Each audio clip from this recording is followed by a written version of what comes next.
Right then, so we're back again. I'm Sunny, and I'm here to help young men out there, teach them the rules of the game, how to navigate the world in 2024, how to play the game and how to win. I think just to begin with, it's important to start by talking about how many young men are depressed, and not just young, older men as well, my age, older, younger. But let's just focus on the bigger issue, which is depression with younger generation. When you're a young man or a young adult in your teenage years, this is the best times of your life. Your max testosterone levels, your responsibility should be at its lowest. So the reality is, you should be living the time of your life. And to see nowadays, individuals that are bedbound. When I say bedbound, I don't mean by any disabilities or medical intervention. I'm talking bedbound in the sense of that they can't get out of bed, they can't get up, they can't sleep. They've got cans of, I don't even know what people drink these days, Carling, uh, all that sort of stuff, and don't like brush their teeth or have a wash and all the sort of basic standard ways of living that like they don't sort of adhere to that.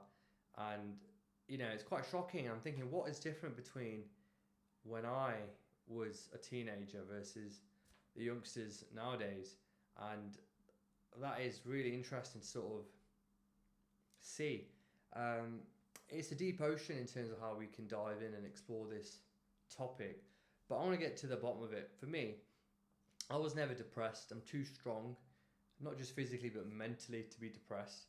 And I don't even know what depression means. I actually don't. So when people say to me they have depression, they're sad, they have anxiety, I just think that 9 times out of 10, or even 10 times out of 10, it's more a case of overwhelm for not doing what they were supposed to be doing when they're supposed to be doing it. I'll give you a quick example. So let's just say a bill. Let's just say an energy bill, a light bill. All right. Let's just say you had a bill to pay. You know what the rate's going to be. You know what the payment date is. And let's just say that date is the end of the month, and for whatever reason you choose not to make that payment on time. Right. As you sort of approach that deadline and approach that date, and you don't have the money because you've chose to spend your finances very poorly, of course you're going to feel a certain way, in terms of nerves and more obviously it's feeling more like an idiot in terms of not being able to manage your finances in general. But these situations people link to depression and anxiety. For me, it's just overwhelm, like I said, for not doing what you're supposed to be doing when you're supposed to be doing it. And let me help you guys out, and let me tell you why it's so important that there's millions of people in the same trap. So it's not just like limited to 5% of the population. It's huge, it's widespread, and it is somewhat of a pandemic. And with that being said, I think a lot of the issues is what it is from what I've seen, is we don't really have a culture of strong minded like young men, especially in today's society. It's often like frowned upon as well, like like the masculine sort of alpha male, who can hold their own, they can walk in a room, command attention, hold a good physical stature, good posture, good language, good communication, has a presence, has an aura, can maintain stressful situations, overcome adversity, and move forward. And these are things that I've had to go through when I was younger. Various challenges, physical challenges, whether that be fist fights, financial challenges, whether that be setting up a new business, making sure suppliers are paid, vendors, etc., staff, to it could be emotional stress, right? And like a muscle at the gym, it gets stronger, more resistant the more you use it and the more you train it properly. And it's the same with your mind as well. So for some people who come across depressed or stressed, it's more of a case that they're not actually exercising that feeling or emotion. And what I mean by that is stress is required for growth, right? And think of that philosophy the same as when you go to the gym. If you don't put enough stress on the body, it's not going to change. Same with your mind. If you get to this point and think, right, okay, I've got an electric bill to pay and it's a few £100, I don't know how to raise that money. I mean, A, you can raise a few £100 just like that. And B, it's not like you're going to have a heart attack. It's nothing severe. It's nothing life-threatening. It's just paperwork. It's a letter. Might have some red writing on it. It's just basic stuff. So you need to train your mind and understand what really is stress-worthy and what to prioritize, you know, in terms of, is this a high stress situation? Is it low? It's medium? And then obviously you can adhere to that, you know, accordingly. Whereas nowadays, everyone just wants to think everything's high stress level, you know, relationships, girlfriend, whatever. And that's really not the case. So the best thing to become the best version of yourself is just welcome these challenges, especially when you're young. That's the best time you can grow. And a lot of the time, when you avoid situations, you're procrastinating, you're putting things off, you're making the problem a lot bigger than it actually is. And 9 times out of 10, it's all in your head.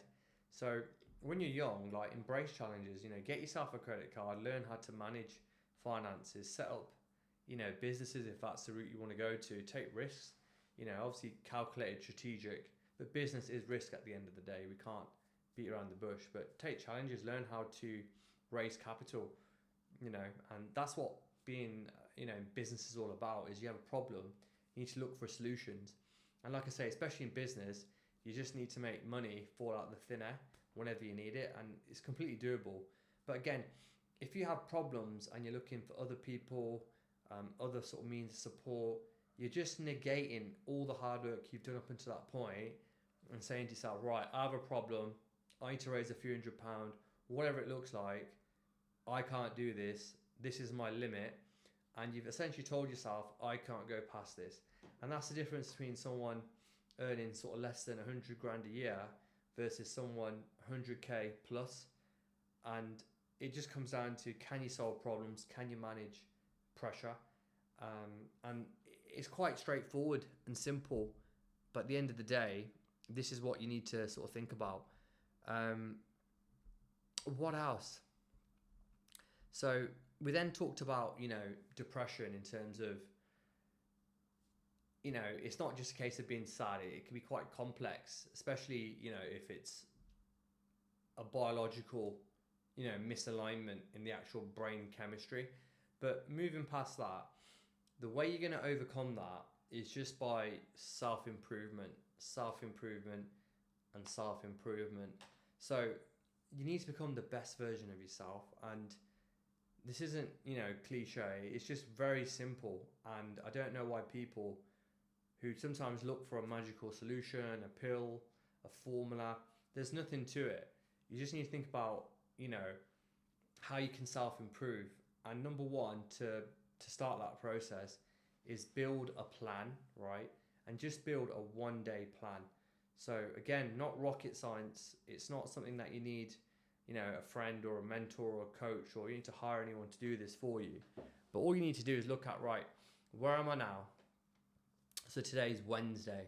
So if I want to be the best version of myself, if I want to really focus on self-improvement, number one, right, let's structure my day around what my goals are. So if, like myself, you're all about fitness, when I say fitness, it's more about strength and conditioning. I want to be fit, healthy, strong. I want to be, you know, on top of my business, all my different endeavors I have going on, staying on top of that, client relationships, new business, etc. I need to have a structure in which, if I've got all of these different things going on, all what's going to happen is my mind's going to be firing. Got to do this, got to do that, and you're just going to create a, you know, a space where you're not going to be optimal, and that's no good for no one. So align your goal, right, and then based on that, structure your day. I'll give you a very simple layout. You can copy this if you want to. You can edit it. You can make it into your own. But essentially, in my circumstance, I'll give you a typical day. Up 5:30, right? By 6 o'clock, I'll be freshened up, ready to go to the gym. Okay, I'll be at the gym by say 6:15. Prior to getting there, I shouldn't have to say baby steps, but I'd have water with salt, pink Himalayan salt. Stay hydrated, stay optimal, stay at max capacity. We want to do everything that's completely optimal, maximizing everything that's optimal. So hydration, good for your mind, good for your brain, good for your body. At the gym, 5:15, a quick little hit run, super simple, 3 minutes, slow cardio, incline, and then go 30 seconds to a minute, burst, sprint. Do that 3 times, get your heart rate up, get a bit of a sweat on, repeat, and then cool down, do some, dynamic stretching, full body, doesn't take long, few minutes, but it's absolutely essential. Get myself working out, 30 minutes tops. If you like music, blast some tunes on. If you don't, that's also fine. Get in, get out, hit the sauna, cold shower, work by 8 o'clock, check your emails, client calls, see what's happening with the numbers, look at your sort of metrics, whatever your business structure looks like, and plan your meals as well. So in my case, eating once or twice a day means that I have from 6 till say 2 p.m. of time where I'm not uninterrupted in the sense of stopping, eating, etc. Obviously drink water, drink coffee, that's completely fine. But these things are absolute fundamentals that, as simple as it sounds, having a structure keeps everything in line. And again, it all circles back. If you're trying to, let's just say a typical teenager, you're trying to, manage your uni work, trying to do a side hustle, manage a relationship, maybe managing 2 relationships, maybe managing 2 side hustles, whatever that looks like, it's going to start to get messy and it's going to start to accumulate. And it's just natural that your brain's going to think, right, I've got to do this, got to do that. And you end up being a busy fool and not actually getting anything done. And then you get to the end of the day and realize I've achieved fuck all. And then you have a bad night rest, you get up late, and you get into this vicious cycle. And then you start to look for pleasure, okay? And this happens to, many good people, many good men. And it's as simple as this, right? Things are not going your way. You're starting to feel like down or low. And then you look for pleasure in the sense of, it could be anything. It could be alcohol. It could be like bad diets, so sugars, sweets, all that rubbish. It could be things like porn, which, to be honest, I see some people make videos about this, and I could even talk about that. It's just, where would you even begin? But nevertheless, there's that aspect as well. And then you're getting a short bit of high, right? Happy hormones get released, you get a little bit of pleasure, and then you just crash further down, and it's an infinite cycle. And obviously people, turn to recreational drugs as well. And if you're here to begin with, which is rock bottom, you're only gonna fall down a pit. What you need to do is get your pleasure, right, from pain and suffering, right? Simple trick. All you do is just trick your mind, or it's not even a trick or a hack, just reprogram. It's not even program your mind correctly. So get your pleasure from pain, right? So for example, waking up in the morning, right? It might not, early, we're not talking like 8, 9 o'clock, we're talking about 5 a.m. It's not necessarily to everyone the most funnest thing to do, but just get on with it. You're a man. It's not difficult. If you hear your alarm go off, it means you're capable of getting up. You start becoming mentally weak day on day, right? When you hear your alarm and you tell yourself, I'm lazy, I'm a fat piece of shit, I don't want to get up, I'm going back to bed, I'll deal with the day in a few hours' time. And that subconscious programming that you're saying to yourself is what then creates that depressive mindset, because you're conditioning yourself every single day. I can't do a very basic task, which is get up at the time that I chose. Mind you, it would have been yourself who put the alarm on, okay? no one else, and you would have set up next to your bed where you know you could obviously action it, and you're not even allowed to keep any truths to yourself. So this does have a massive subconscious effect on the mind. So if you're doing this day in and day out, then you're falling into that pit of depression, and it's just that mindset of I cannot achieve anything. And for some of you, that's the life you live, and you know if that's what you're happy with, and so be it. But for me, like, I want to help young people just really like train their mind, and it's not that difficult. You just gotta want it. I'm not here to tell you, you know, any motivational stories and stuff like that, because it's not about that. It's very, very simple. Work on yourself, build resilience, learn new skills, and that will, you know, increase your self-esteem. You know, if you're the type of guy, right, who gets up early, your alarm goes off, first ring, bang, you're up, none of this snoozing, messing around, right?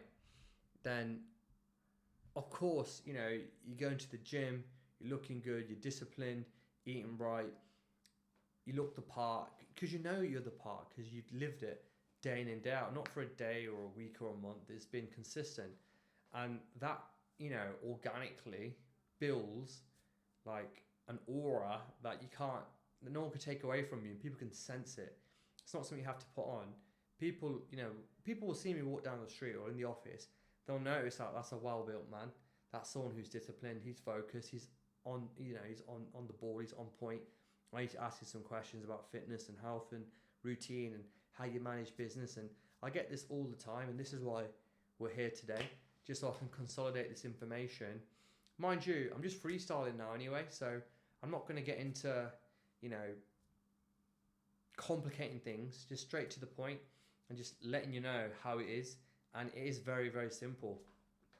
Think about lifestyle changes as well, okay? I'm not going to tell you to, you know, look for inspiration.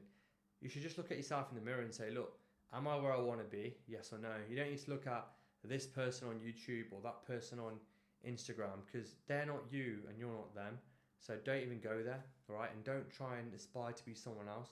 That doesn't make any sense. Be the best version of yourself, not a carbon copy of whoever else is out there. Again, doesn't make any sense. Lifestyle changes. Some people, like myself, I can smoke tobacco and I'm nice, I'm happy, I'm fit, I'm healthy, and I'm fine. And that's because it's from a leisure perspective. But a lot of the time, people are smoking 20, 40 cigarettes a day because they're constantly in a panic state of mind, and that's not going to get you anywhere. If anything, like tobacco or cigar smoking, it's very much a like relaxation process. But again, we won't go down that route. We'll save that for another video. But again, up early, exercise regularly. The reason I say do your workout in the morning is because it's done. You got the whole day ahead of you. If you're new to business, you're just getting started, or you're at uni, you're doing side hustles, the last thing you want to do is break up your day. And I've been there, trying to, you know, balance too many workouts and different sessions. Keep it simple. In the morning, blast it out. You got your whole day ahead of you. For me, like getting my workouts done by sort of 7 a.m, I feel so free and so full of energy. It's just game changer. Do it regularly as well. And naturally, you'll think to yourself, right, I've done all of this effort to get up on time, put myself through, you know, a bit of pain. I should probably think twice about what I'm putting in my body, so especially if I'm eating once or twice. And again, the reason why I say eating a couple of times a day is because it makes you a bit more thoughtful. If you have the luxury to go to the, you know, the cupboard, get a packet of crisps out, chocolates, I don't know, all that rubbish, all that garbage, then you're not thinking and you're not being optimal in that regard. You need to feed your body correctly, not just for your physical benefits, but also for mental benefits as well, especially if you want to be a top performing, high tier individual. And for me, 1 to 2 meals make me think, right, if I'm going to have 1 or 2 meals a day, am I going to have a McDonald's and feel like it's going to take me through the day? Of course I'm not. I'm going to think, right, what's going to get me the best bang for my buck? What's going to be efficient? What's going to be cert rich? What's going to be good for my digestion, my cognitive function, and what's going to keep me going? So again, 1 or 2 meals is all you need, and your body will adapt. You'll look better, you'll be leaner, and that's the bottom line. So again, just a few points to consider, but depression is man-made, right? And it's easier to be, fall into the path of being a pleasure seeker than it is, you know, than seeking pain as a form of pleasure. Think about it, it's very sort of a unique perspective. But if you're getting your pleasure through these sort of bullshit avenues, like drinking, drugs, porn, bad eating, chocolates, I guess it's sugars, isn't it? Versus, getting your pleasures from, natural means, which are painful, right? The world is yin and yang, there's no energy can't be transferred, it can only be exchanged. There has to be fire for there to be rain. They say that for a reason. It has to be, for pain, to experience pleasure, you have to go through some pain. And if you're going through the pleasure route, it's only going to lead to pain as the output, as the long term, what you're getting out of it. Versus if you're going, right, I must go through some pain to then experience a greater pleasure, that's what's going to keep your mind right in terms of the endorphins, like the happy hormones. That's going to build you, keep you positive. And then what is depression? It's nothing. So to clarify, seeking pleasure first is only going to give you a painful outcome. All right, case in point, excessive alcohol, you drink with the lads, you end up in some shitty Weatherspoons, and then what? You're collapsing outside, falling over in your own puke, having a kebab, maybe taking home a big bird, I don't know, or maybe even not, falling asleep on a park bench, wake up the next day for that little bit of pleasure at the time where you think you're having a good time, right? It's all fake. And then think of all of the crap you have to go to after the fact, right? In the sense of you're hungover, you're dehydrated, you're battered, God knows who you've ended up with. And then what else? Your day's ruined, isn't it? You feel like crap. And to make yourself lift up a little bit, what do most people do these days? They'll go back to McDonald's the next day and get a hangover meal, which is just feeding the addiction to crap, isn't it? I'll rest my case. And then on the other end of the scale, if you think, right, I'm going to be the man that I want to be, okay, so that's going to take some sacrifices, but sacrifice is good because the type of pleasure that I'll receive at the end of it, it's not going to be short-term lived, and the pain that I'm going through, right, is going to be beneficial, and it's not going to be detrimental versus the pain of going down the alcohol, drugs route. It's self-explanatory, isn't it? And to be honest, when we think about pain, I say pain as a point. Is it really that painful to get up on time, train, be disciplined, stick to certain foods, have a cold shower? Not really. It's a little bit of discomfort, and then it becomes normality, and the feeling of conquering something, which can be to I say, it's 90% of the people can't do this in society, across the world. All right, and you just feel accomplished. You feel like a winner. You can tackle the day, and it's as simple as that. So, just some very direct points on what's going to help you, and why depression isn't real, and if it is real, how to fix it. This is without medication. This is without counselling, which, again, it's another video for another day. But think about what I've said. Think about the points. Rewatch the video. And if you feel like you know someone who could benefit from just a reality check and just a direct conversation, send them my way.